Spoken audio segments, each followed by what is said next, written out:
好啦，各位同學，又到我哋咧12篇範文速讀系列。咁如果咧對我哋呢個系列有興趣，想學多啲12篇範文的話咧，記住 subscribe 我哋，一有片彈出嚟咧，就幫你溫一溫書啦。嗱，今日我哋講嘅主題係六國論，咁六國論自然係蘇秦寫噶啦。好嗱，大家咧可以望一望上嚟個畫面度，我哋咧要了解翻呢一啲嘅歷史背景先嘅。嗱，當其時咧第一樣嘢我哋要了解到嘅咧就係蘇秦所想講嘅咧就唔係六國咁簡單嘅，其實係想講北宋朝廷佢咧一啲嘅政策上面咧嘅弊端。好嗱，咁啊大家要知道嘅歷史背景咧就係話，其實當其時咧宋遼已經簽訂咗和約啦，每年其實係要歲幣嘅。嗱，喺呢一度我哋咧其實見到北宋淨係課金嘅啫，佢係冇真係咧好似六國咁樣獻地嘅。咁啊嗱，大家可以見到啦，1004年呢一度啦，咁然後同埋1044年咧兩個部分咧，其實亦都可以見到咧佢對外族嘅政策就係課金啦，俾萬呢佢啦。嗱，咁於是好啦，咁樣導致嘅係啲乜嘢咧？嗱，喺蘇秦嘅眼中，大家可以見到喺隔離嗰一個部分就係寫作目的嘅位置啦。嗱，呢一個咁樣嘅貨幣政策係加重咗呢一個國民嘅負擔啦，咁亦都長遠嚟講咧係令到個國家係積弱，係削弱咗國家嘅嗰個力量噶。佢就認為你咁樣課金咧，其實同獻地係冇分別嘅，咁所以終極佢希望做到嘅咧就係以古奉今，就叫咧北宋唔好再咁樣落去啦。好嗱，咁所以我哋咧就要睇翻啦。咁如果唔課金，仲有啲乜嘢嘅 option 咧？讀呢一篇文章咧，好多時候咧，大家將個焦點咧就擺咗喺六國破滅，非兵不利，戰不善，弊在路秦，就擺咗咧弊在路秦呢一個位置啦。嗱，當然係重點嚟嘅，咁但係大家唔好忘記前面嗰兩句，其實先係蘇秦真正所想講嘅嘢。嗱，對於六國也好啦，對於呢個北宋也好啦，其實蘇秦佢就覺得應該要用嘅方法咧，就係同佢死過。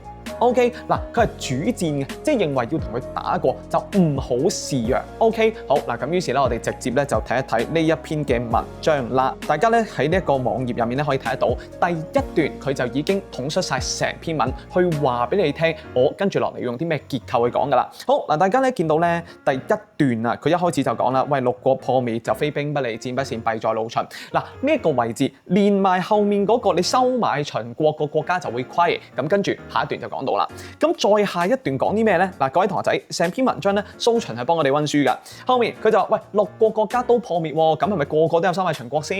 咁啊嗱，跟住佢就話：喂，唔係喎，你嗰啲唔收買都會因為收買嘅而滅亡喎，係咪啊？大家冇咗幫手，咁同一時間你逐個國家都破滅埋啦，咁唔通會剩翻你最後一個可以留得低喺度咩？咁所以咧，佢呢一個位置去做嘅就係駁論論證。嗱，舉出咗對方論點啦，跟住咧就拗爆佢。咁你跟住見到再下一個段落就講呢啲嘢噶啦。咁所以咧嗱，大家實在要多謝蘇秦，佢對你非常好。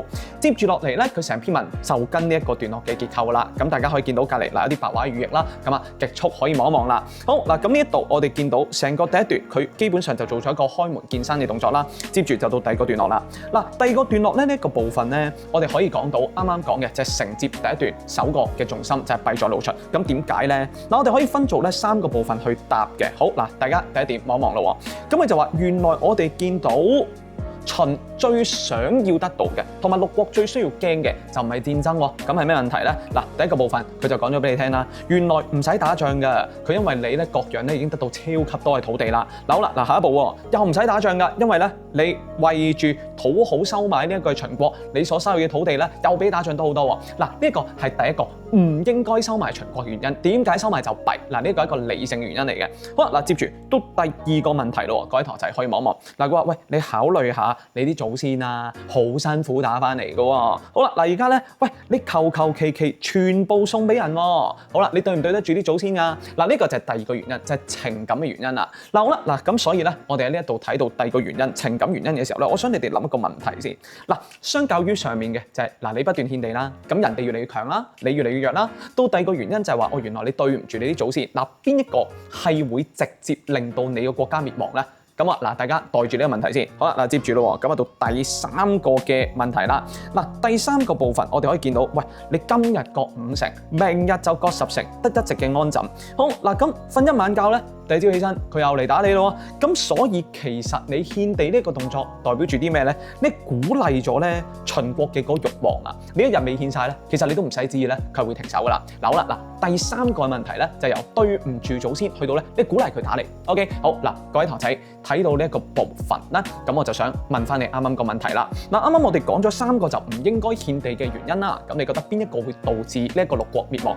好，邊一個 ？OK， 咁按道理當然係第一個同第三個原因啦。咁第二個原因咧就係講你唔應該獻地嘅啫。所以嗱，如果喺考試或者你嚟緊咧學校試啦，咁佢就會問呢一種嘅問題嘅，佢就係會話喂，邊一句係會導致我哋最尾呢一個結論咧？嗱，大家可以見到就係喂，唔使打強弱姿勢咧就已經判㗎啦。咁然後至於顛覆咧就理所當然嘅。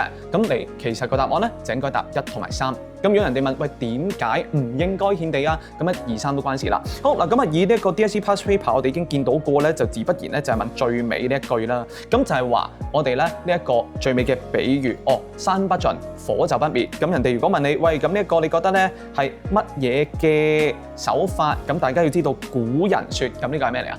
引用論證啦，咁但係後面大家亦都要知道，咁古人講嘅呢一個部分咧，都係比喻嚟嘅，即係你攬住啲柴去救火，咁自然越燒越旺啦，係嘛？咁幾時會熄啊？你啲柴燒晒咁熄咯。嗱，呢個咧就係你細個學嗰啲咩 fire triangle，OK？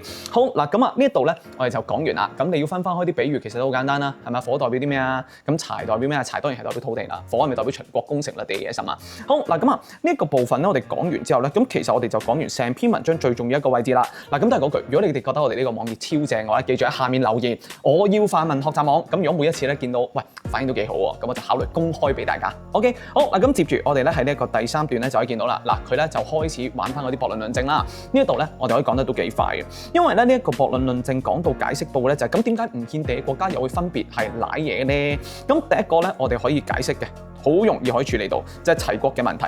好啦，齊國呢一度咧，我哋可以見到就係咁，你其他國家都滅亡晒啦。喂，你作為當其時一個秦國，一個強國，你選擇依附呢一個秦國，唔幫其他5國噃。咁如果各國都已經滅亡，你憑咩幸免先？係咪啊？嗱，呢一個就係第一個佢賴嘢嘅原因啦。好嗱，後面嗰2個國家咧，後面嗰幾個國家咧，我分別想同你講一講嘅咧就係，其實佢要強調嘅就係用武嘅好處。好啦，大家可以見到喎，就係佢喺呢一度先講呢一個燕國，佢就係講啦，喂。第一，佢係能夠固守喎。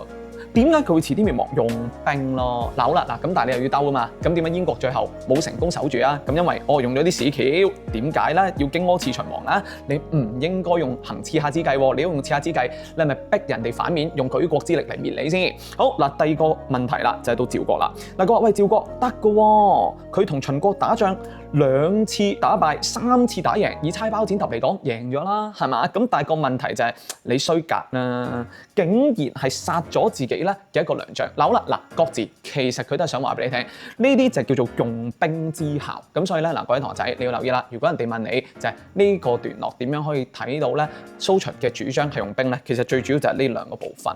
咁佢最尾亦都兜底咧，就俾啲原因出嚟嘅。咁你呢啲本身就係弱國啦，咁冇堅持到底啦，同埋仲有啊就係其他國家都爭啲亡晒啦，你搏盡又有咩用咧？好嗱，咁啊講到呢一度咧，咁啊蘇秦咧佢已經為自己笠戴咗好多頭盔啦，咁於是佢就嚟收尾啦。佢就話去到最後呢一個位置，我哋可以睇得出嚟嘅就係話打係有用嘅。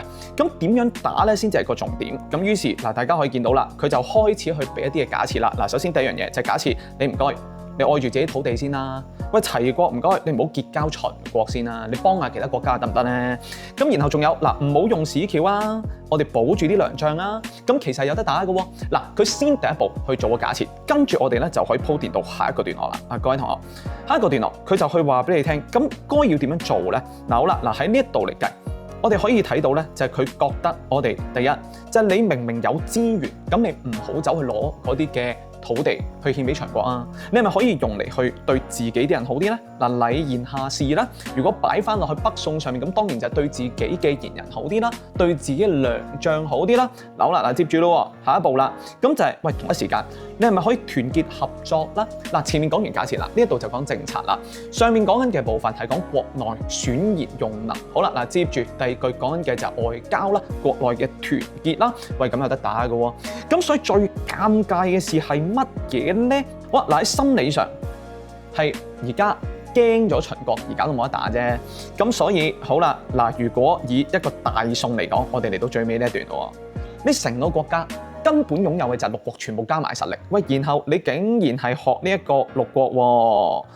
好啦，你成個國家你就有晒唔使團結合作唔同嘅國家，你自己就係等於6國，甚至乎等於7國。你冇理由係學六國咁樣滅亡係嘛？冇理由咁渣係嘛？咁呢一個咧就係佢以古諷今嘅地方啦。嗱咁所以擺翻落去北宋上面，其實只不過係將前面嗰啲嘢就變做我剛才講到嘅版本啫嘛，對自己人好啲，國內合作啲。OK， 好嗱咁啊，各位每個段落嘅結構咧，咁我哋即係可以簡單望一望啦。嗱，第一個段落咧，我哋可以見到佢固然係有呢一個嘅開門見山啦。咁但係接住咧，亦都有呢一個嘅駁論論證啦，帶出成篇文章嘅結構嘅。好啦，嗱第二段主要就係3個論點啦，加埋一個嘅比喻啦。咁好啦，嗱咁接住再嚟啦，每一個嘅部分入面咧，其實佢呢一度都用咗對比嘅，大家就要揀翻出嚟啦。即係你嘅所失，佢嘅所得，你而家對住祖輩佢哋嘅付出，你嘅唔珍惜，你虛耗之大，同埋換嚟嘅平安。好啦，嗱咁後面啦，咁接住下面嘅段落。咁我哋就見到啱啱所講到嘅啦，先俾假設啦，再俾政策啦，然後就以古諷今啦。咁好啦，嗱成篇文章我諗大概就嚟到呢一度，咁啊就正如我哋咧一開始所講，如果咧你想繼續溫多啲範文嘅時候咧 ，subscribe 我哋。OK， 好，各位，我哋下篇再見，拜拜。